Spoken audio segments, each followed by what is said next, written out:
and say, well, it looks to me like the Sphinx was exposed to at least 1,000 years of heavy rainfall. What if everything you know about the Great Pyramid is wrong, and the real truth has been hidden for thousands of years? British author and journalist Graham Hancock spent decades searching for answers that many people ignored. He followed ancient records, forgotten clues, strange discoveries, and evidence from across the world. And what he uncovered stunned the world. He found patterns like water erosion on the Sphinx, the Orion alignment at Giza, hidden chambers inside the Great Pyramid, and similar ancient structures across different continents. His investigation challenged the accepted belief that Pharaoh Kufu built the Great Pyramid because he believes it was constructed nearly 12,800 years ago by a forgotten civilization. But what evidence made him question one of history's oldest beliefs? In this video, we'll examine every clue behind his extraordinary claim. Let's dive in. Hancock's Great Mystery. Graham Hancock was born on August 2, 1950 in Edinburgh, Scotland. His father worked as a surgeon in the British colonies, so his family moved often during his childhood. Hancock spent many of those years in India, where ancient temples, old traditions, and forgotten stories surrounded him every day. Those early experiences stayed with him and slowly shaped the way he looked at history. He later studied sociology at Durham University and graduated in 1973. But he did not follow a normal academic path after that.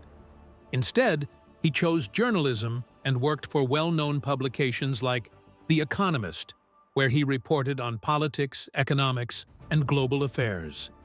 From a very young age, Graham Hancock questioned the story of human history. He felt that something important was missing. That feeling never left him. And then, one decision changed everything. In the 1990s, Hancock left traditional journalism behind and began searching for lost history.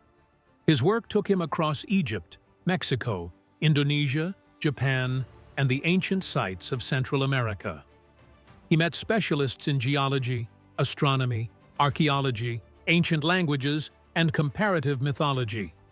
Rather than staying within one field, he connected ideas from different disciplines to see a bigger picture. That approach placed him at the center of a growing debate. Soon, his investigation was no longer just about history. It became a challenge to what many people believed about the ancient world. Many critics called his work pseudoscience, while others described his ideas as dangerous or misleading. Yet millions of readers and viewers saw something very different. They saw a man who refused to ignore questions that others avoided. Hancock never claimed to have every answer. Instead, he encouraged people to examine the evidence for themselves. As he often said, "I don't claim to have all the answers," and "the current story doesn't make sense." He believed every accepted version of history should be questioned, and all the historical evidence deserved a closer look. That curiosity led him to study ancient civilizations around the world. As he compared their myths, monuments, and traditions, he noticed striking patterns that convinced him human history might be far older and more complex than textbooks describe. That idea became the foundation of his research and eventually led him to one of the oldest monuments on the Earth, the Great Pyramid of Giza. He explored its hidden corridors, studied its remarkable architecture, and examined the extraordinary precision of its construction. Instead of reinforcing the accepted explanation, each new observation deepened his doubts, and in the end, everything he had uncovered pointed toward one central mystery: who really built the Great Pyramid? The Kufu controversy. For thousands of years, one name has stood at the center of the Great Pyramid story: Pharaoh Kufu. According to official history, Pharaoh Kufu ordered the construction of the Great Pyramid on the Giza plateau around 2500 BCE. Historians believe nearly 20,000 skilled workers moved about 2.3 million stone blocks over just 20 years. They say the builders used copper tools, wooden sleds, limestone transported from Tura, and massive granite blocks brought from Aswan. For generations, this account has been accepted as the official explanation and repeated in museums, classrooms, documentaries, and history books around the world. At first, Hancock accepted that explanation. Then he stepped inside the monument and searched for the evidence that should have supported it. Everything changed. Most royal tombs from ancient Egypt tell visitors exactly who was buried inside. Their walls display hieroglyphs, royal names, religious texts, and messages for the afterlife. The Great Pyramid tells no such story. Its walls are completely bare. There are no inscriptions, no hieroglyphs, no royal seals. Even the king's chamber offers no clear answers. It contains only an empty granite box. No mummy has ever been found there. No burial objects have ever been recovered. Nothing inside clearly identifies Kufu as the builder or the owner. Hancock looked at that silence and reached the same conclusion every time. Where's the evidence? That question led him to the only physical link ever used to connect Kufu with the Great Pyramid. In 1837, British explorer Howard Vyse blasted his way into hidden chambers above the king's chamber using explosives and primitive tools. Inside, he claimed to discover quarry marks that included Khufu's name. Those markings soon became the foundation of the accepted history. Hancock believed that foundation deserved much closer examination. Vyse faced intense pressure to produce an important discovery while competing against another explorer. No independent witnesses were present when the quarry marks were reportedly uncovered. Hancock also pointed to inconsistencies in Vyse's own journal that critics believe raised the possibility of forgery. Since those markings remain the only direct evidence connecting Khufu to the Great Pyramid, Hancock argued they cannot support such an extraordinary claim. As he often said, the silence inside the Great Pyramid is deafening. To Hancock, the monument looked less like a royal tomb and more like something inherited from a much older age. He suggested that Khufu may have claimed an existing structure rather than built it himself. That possibility also helps explain why later pyramids never matched the same level of precision or engineering. But removing Khufu from the story did not solve the mystery. It made it even bigger. If he was not the builder, then who created the Great Pyramid? And how did they accomplish something that still challenges engineers today? To answer those questions, Hancock turned his attention to the monument itself, and what he found in its design and construction changed the entire conversation. Perfect ancient engineering. Every measurement pointed to a level of precision that seemed far beyond what the ancient world should have achieved. The first surprise came from the pyramid's position. Builders aligned the entire structure to true north with an error of only 0.05 degrees. Today, engineers normally rely on advanced satellite-guided equipment to reach that level of accuracy. Yet the Great Pyramid achieved it thousands of years before modern technology existed. Now, the monument revealed another surprise. It covers more than 13 acres, yet the entire surface varies by less than 1 inch from one side to the other. Creating such a level platform would have required remarkable planning and measurement. Each new detail made the structure even more remarkable. Many of the outer casing stones and inner granite blocks fit together so tightly that a razor blade cannot slide between the joints. The stones also lock into one another, allowing the structure to carry enormous weight without shifting. Inside, the Grand Gallery and the King's Chamber show the same careful precision. Here, the precise mathematics deepened the mystery. Researchers found that the pyramid closely reflects pi through its height-to-base ratio. They also linked its design to the solar year, the equinoxes, and even the curvature of the Earth.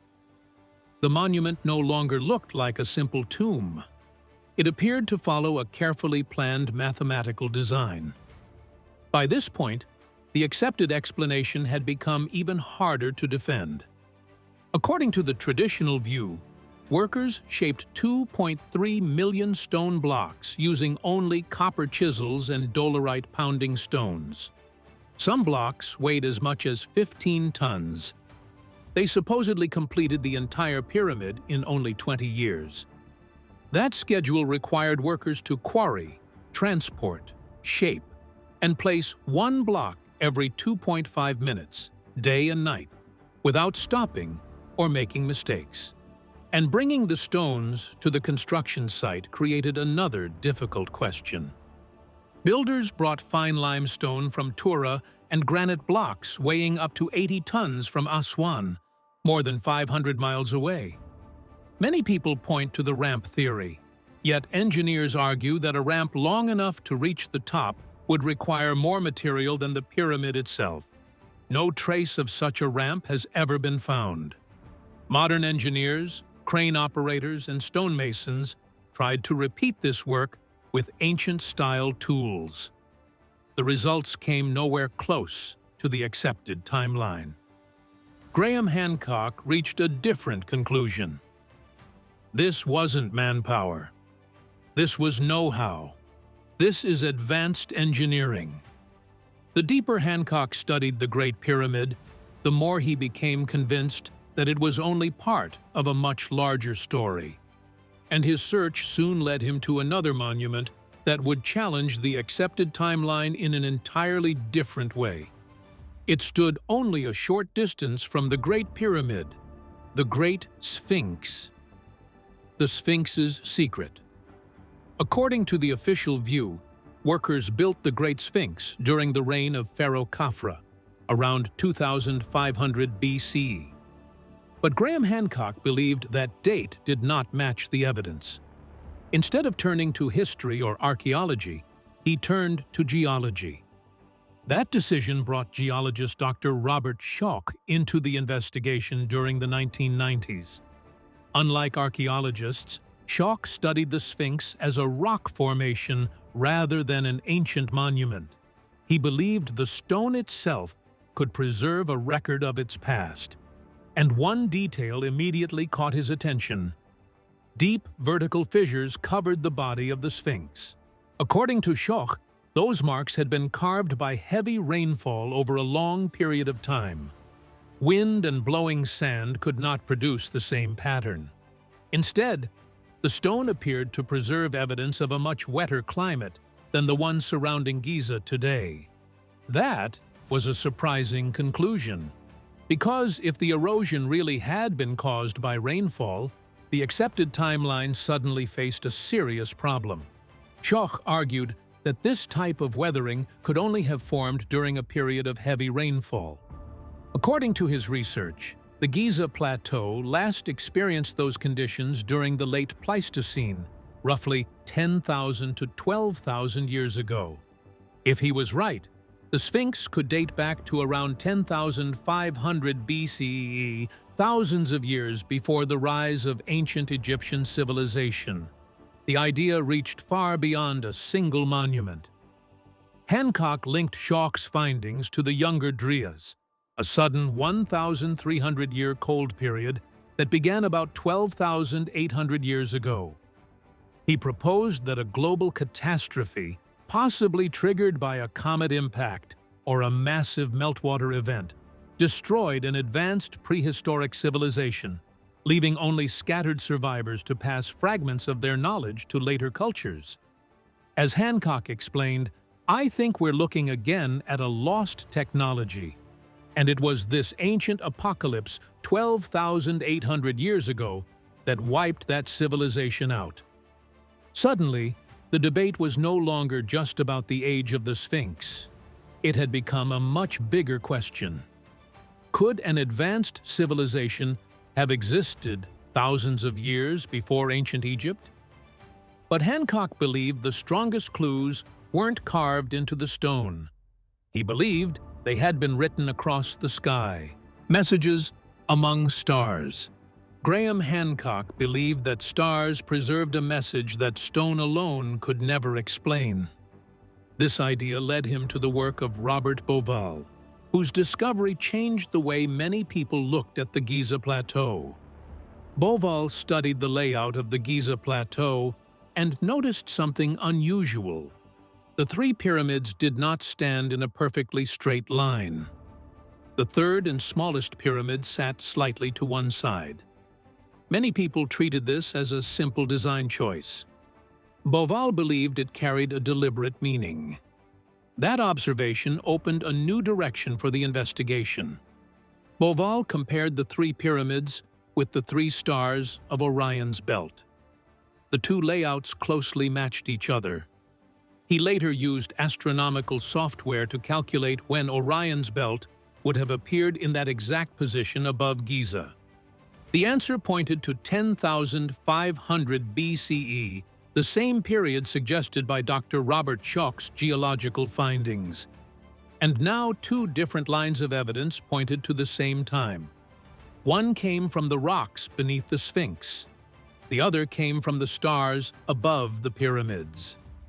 Hancock believed that agreement could not be an accident. He argued that the Giza Plateau was not simply a group of tombs. It was a carefully planned celestial blueprint. Hancock pointed to other ancient sites that also appeared to reflect the sky.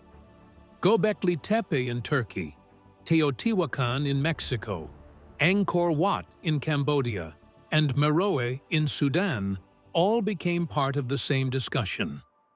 According to Hancock, these places shared celestial alignments, sacred geometry, mathematical patterns, and architectural features that suggested an ancient body of shared knowledge. All the locations strengthened the same idea. The monuments no longer looked like isolated achievements built without connection. Hancock described them as sky maps locked in stone, messages left for us by survivors. He believed those survivors understood the stars, mastered geometry, and preserved their knowledge by aligning the earth with the heavens instead of writing books. Now the argument had grown far beyond the pyramids alone. Hancock no longer searched only for the age of these monuments. He searched for the people who possessed such remarkable knowledge long before recorded civilization. The stars, the monuments, and the mathematics all seemed to point toward the same forgotten source. And that search led him to the most controversial conclusion of his entire career, one that challenged the accepted story of human history itself. Buried truth revealed. Graham Hancock believed the Great Pyramid was not the work of the ancient Egyptian pharaohs. He argued that it came from a lost civilization destroyed by a global catastrophe about 12,800 years ago. According to him, the survivors were master architects, skilled astronomers, and builders with knowledge far beyond their time. He called them the magicians of the gods. That idea brought every clue together. The engineering, the geology, and the stars all pointed toward the same forgotten past. He believed those survivors carried their knowledge across the world. He saw the same patterns in Teotihuacan, Angkor Wat, and the pyramids of Meroe. Shared mathematics, celestial alignments, and similar designs suggested that one ancient tradition had reached many different civilizations. Those connections led Hancock to another mystery inside the Great Pyramid itself. He believed important discoveries had never received the attention they deserved. But one event from 1993 stood out above the rest. German engineer Rudolf Gantenbrink sent a robot called Upuaut-2 into the narrow shafts of the Great Pyramid. The robot reached a sealed door hidden deep inside the structure. No one knew what lay beyond it. Hancock argued that the discovery should have led to deeper exploration. Instead, Egyptian authorities under Zahi Hawass blocked Gantenbrink's access. The mystery of the sealed door remained unsolved. Years later, another discovery renewed the debate. In 2017, scientists used muon tomography to scan the Great Pyramid without damaging it. They found a massive hidden void above the Grand Gallery. The space was large enough to contain a large aircraft. Yet no cameras entered the chamber, and no official exploration followed. Hancock believed the silence only made the mystery even greater. Each discovery seemed to support the one before it, instead of standing alone. To Hancock, the strongest argument was never based on one piece of evidence alone. It came from the way engineering, geology, astronomy, and later discoveries appeared to fit together into one larger picture. He believed that many unanswered questions remained inside the pyramid, and he believed those questions deserved careful study rather than quick dismissal by everyone. The unanswered discoveries strengthened Hancock's belief. He said, "I can't stay silent anymore." He argued that these findings deserved open investigation instead of silence. Hancock believed the evidence challenged the accepted story of history itself. As he explained, "We owe it to the past and to the future to ask better questions." His conclusion remained clear. The pyramids are not tombs, they are messages. Hancock believed those messages had survived floods, wars, and thousands of years of history. He ended with one final thought. If he was right, humanity was not the first advanced civilization to walk the earth. That possibility turned the Great Pyramid from an ancient monument into a reminder that history may still hide its greatest truths. For Hancock, the greatest mystery was never just who built the pyramid. It was how much of humanity's earliest story may have been lost with time. Whether his conclusions are ultimately proven right or wrong, his work challenges us to keep questioning, keep exploring, and remember that history is never truly complete. The next discovery may change everything we think we know about our past. In the end, history is not only about remembering the past, it is also about having the courage to question what we think we already know. Every new discovery begins with a single question that refuses to be ignored. Now it's your turn to answer. Which of Graham Hancock's findings do you think deserves the most serious investigation, and what makes it stand out to you? Let us know your thoughts in the comments below. If you enjoyed this video, don't forget to give it a thumbs up. And if you want more incredible mysteries, discoveries, and true stories like this, be sure to subscribe to the channel.